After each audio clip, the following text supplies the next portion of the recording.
தற்போதைய அண்மை செய்தி கனமழை எதிரொலியாக வேளச்சேரி மேம்பாலத்தில் பொதுமக்கள் தங்களது வாகனங்களை பாதுகாப்பாக நிறுத்தி வைக்கக்கூடிய காட்சிகளை நம்மால் பார்க்க முடிகிறது. இது தொடர்பான கூடுதல் தகவல்களை தருவதற்காக நமது செய்தியாளர் காவியா இணைப்பில் இருக்கிறார். வணக்கம் காவியா, உங்க தகவல்களை சொல்லுங்க. வணக்கம் ராதிகா. தொடர்ந்து பெஞ்சல் புயல் காரணமாக சென்னையில் நேற்றிலிருந்து கனமழை தொடர்ந்து வரும் நிலையில் தற்போது அதிகனமழையானது சென்னையை தொடர்ந்து பெய்து வருகிறது. குறிப்பாக இன்று ரெட் அலர்ட் என்பதும் விடுக்கப்பட்டிருக்கிறது. இந்த நிலையில்தான் தொடர்ந்து தங்களது கார்கள் உள்ளிட்ட வாகனங்களை பாதுகாப்பாக வைத்திருப்பதற்காக தொடர்ந்து வேளச்சேரி மேம்பாலத்தில் பொதுமக்கள் தங்களது வாகனங்களை நிறுத்தி சென்றிருக்கின்றனர்.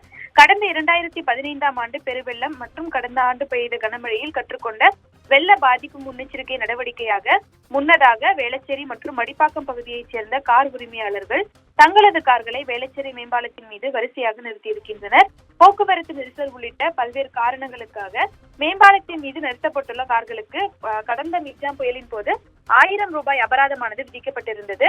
தொடர்ந்து மிக்ஜாம் புயல் காரணமாக சென்னையில் முன்னதாக வரலாறு காணாத கனமழை பெய்த போதும் இடைவிடாது கொட்டிய கனமழையால் சென்னையின் பெரும்பாலான பகுதிகளில் தண்ணீர் தேங்கி குளம் போல காட்சியளித்தது.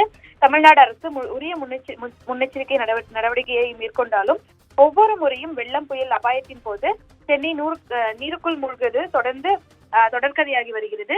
இந்த நிலையில்தான் நேற்றிலிருந்து பெய்து வரும் அதிகனமழை காரணமாக பல்வேறு இடங்களில் மேம்பாலங்கள், பல்வேறு இடங்களில் சுரங்கப்பாதைகளில் தண்ணீர் தேங்கியுள்ளதோடு பல்வேறு இடங்களிலும் சாலைகளிலும் மழை நீரானது குளம் போல தேங்கியிருக்கிறது.